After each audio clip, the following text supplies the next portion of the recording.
What's going on? Psych Perspectives, giofvcks here.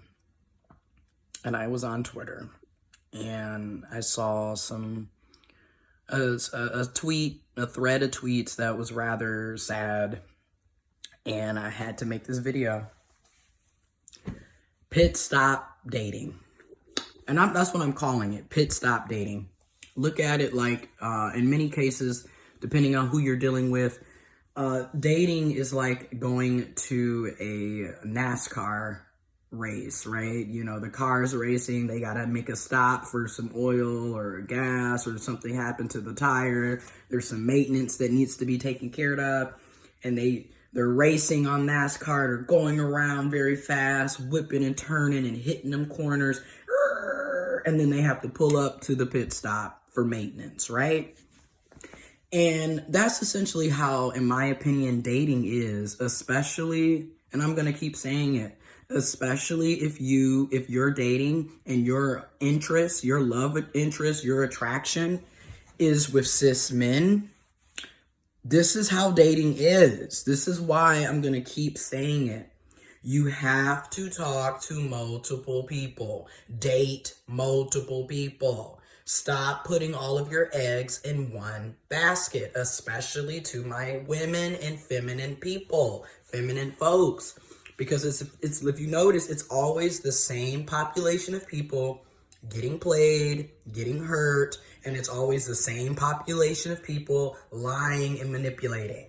I'm just being honest. Now, when it's really all said and done, it doesn't matter what the person's gender is, what the person's sexuality is, because narcissism, egotism, toxic behaviors, people being emotionally unavailable, that comes in all shapes, sizes, and colors. It doesn't matter what the person's gender or sexuality is. That type of behavior can be found in anybody. However, a lot of times this type of behavior is promoted to men and masculine folks.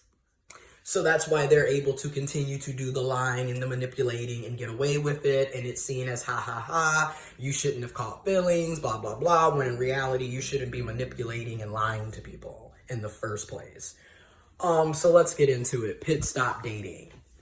First of all, pit stop dating, in my opinion, is, and I just came up with this terminology out of the blue after reading the Twitter thread. Pit stop dating, for me, is essentially when a person is using you as a second, third, fourth runner-up. You're not the person that they actually want to be with. They're not actually attracted to you like that. However, you're who's available. And this is another reason why you shouldn't make yourself so available. Okay, because after a while, you just look desperate, and I'm just going to be honest. You look desperate, and you look like you don't have a sense of self-worth. You look like you don't have any self-esteem, and you definitely don't have any boundaries if you're just allowing people to come in and out of your life and putting you up on a shelf when they're finished with you, and then they're ghosting and discarding and disappearing for days, weeks, months, years at a time, and then you're allowing them to come right back into your life as if nothing ever happened. Clearly, you don't have any boundaries. I mean, come on. So so pit stop dating. This is the situation where the person is talking to you, but you're not their first pick, and it's obvious, okay? So in this situation on Twitter, this woman, she had a conversation with this man the night before. And in the conversation, the man told her how much he loved her, how he missed her, you know, and how he forgave her for things that happened in the past. She forgave him for things that happened in the past. And it was like they were in love, and you mean the world to me, and blah, blah, blah, blah, blah. Only for her to find out the following day via Instagram that this man proposed to the woman of his life, the real love of his life, if you will, proposed to her on Instagram stories. And she proceeded to find that out on Instagram by looking at his Instagram stories. Now she's crying and hurt and sad, and self-esteem has been crushed. Everything. And this is what I mean by pit stop dating, especially when you're dealing with cis men and masculine people. They don't forgive for the most part. They don't. And let's be honest, women, feminine people, you don't forgive either. A lot of people say they forgive when in reality, time has passed by and they might not be as angry, but deep down, a lot of people hold grudges. So they'll sit up and say that they forgive you, but in reality, they're just waiting for the right moment in time to get you back.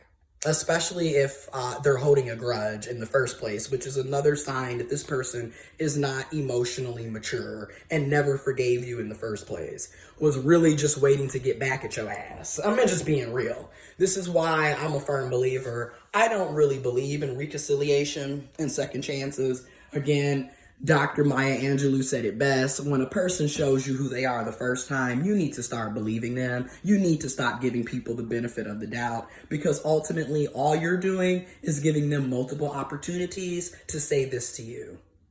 Okay? That's really all that ends up happening. And I'm not going to sit up here and tell you what to do, but in my lived experiences, and I'm damn near 30, I think I know what I'm talking about, and I think I'd rather err on the side of caution instead of signing up to be played over and over and over and over and over and over and over and over and over and over and over and over and over and over and over and over and over again. Okay? Because that's what ends up happening. This is why ain't no second and third chances over here. Okay? Because a lot of these men, especially, and not even just men, but narcissistic, emotionally unavailable, toxic, codependent types of people, regardless of their gender and sexuality, what they will do is, you say you did something to them, and 9 times out of 10, you don't even know what you did to them, because also they don't communicate. So no telling what really happened. They purposely don't communicate and don't let you know what's going on. All of this is done on purpose because it's about manipulation. As long as they can keep you in this brain fog and got you questioning why they're not talking to you, why they're not being nice, why they don't hit you up, that's all for them to hold control and power over you. This is why I always say, if a person is starting to show inconsistencies, stuff is flighty, kick their asses to the curb and go on to the next person. Hence why you need to be talking to multiple people, dating multiple people, okay? No one has time anymore. Nobody has time. We have seen, these are the dating styles and trends that a lot of these narcissistic, toxic ass people like to participate in. Okay? Like I said, pit stop dating. You are not the first person that they really wanted to be with. They're literally using you for the time being, right? They're able to come over your house because you are allowing it. They're able to have sex with you because you are allowing it. They're able to have emotional labor. A lot of these narcissistic people, especially cis men and masculine folks, I'm just putting it for what it is, they want relationship benefits without the title. So, while he's sitting over here talking about how he loves you, or she or they talking about how they love and care about you and all this wishy-washy bullshit, but then the following day, they're on Instagram proposing to their real love of their life, they clearly did not really love you like that. And then if they did love you, it clearly wasn't on the same level, right? Because I love you, but I'm getting married to somebody else. Child, if y'all don't, the cognitive dissonance, it's so ridiculous, okay? And also, this is another reason why I always say, I don't recommend adding people or following folks on social media, because people literally live double, triple, quadruple lives, okay? This person can be telling you one thing, and then as you found out, this person is getting engaged. And if they're getting engaged, that literally means that he was talking to this other person for quite some time. So you were never the only person in the picture. This is why it is so important to always talk to multiple people at once, date multiple people at once.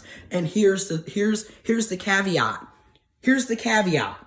You need to communicate and be upfront about that. One thing about me, I'm single, non-committal, and I'm mingling. And I let everybody that I'm talking to know that. I communicate that. I am upfront with that because I don't want you getting your getting head over heels and putting all your eggs in one basket with me, because that is wrong. I'm talking to multiple people. I'm dating. Okay? And then two, this is jacked up, but in fairness, when you look at cis men and masculine people, they're dating correctly. You date multiple people until you find the person that you are compatible with, that you vibe with, that you connect with, that you really like. Then after a while, that one person, or say it's 2 or 3 people, you narrow it down. That's how you're supposed to date. You're not supposed to be sitting up here falling heads over heels after the first person that you just met. Like, that's why y'all keep getting played. I'm just gonna be honest. That's why y'all keep getting played, getting your feelings hurt, and all of this is highly avoidable. Highly avoidable. But yeah, so she was on Twitter discussing that, and of course, we're all sending her love, positive energy, telling her to keep her head up, get into therapy and counseling. I cannot stress this enough. To me, therapy and counseling needs to be mandatory.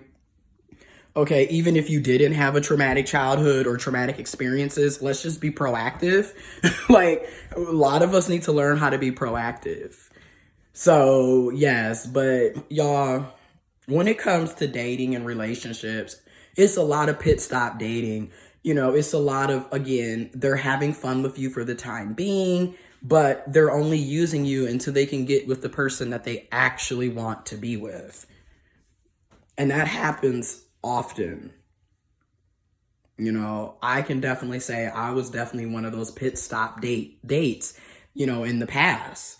I've definitely been in that position, and that's why I'm able to talk about this, because in 2018, that's exactly what happened to me. I was literally used for 7 months by another person that essentially was a narcissistic, emotionally unavailable, lying, manipulative person who also had a lot of childhood trauma that they needed to heal and recover from. I can totally admit that. And I can admit where I was wrong. I was lying and manipulating and had a lot of toxic codependency that I had to work on, heal from. And that's why I've been in therapy and counseling for almost 2 years.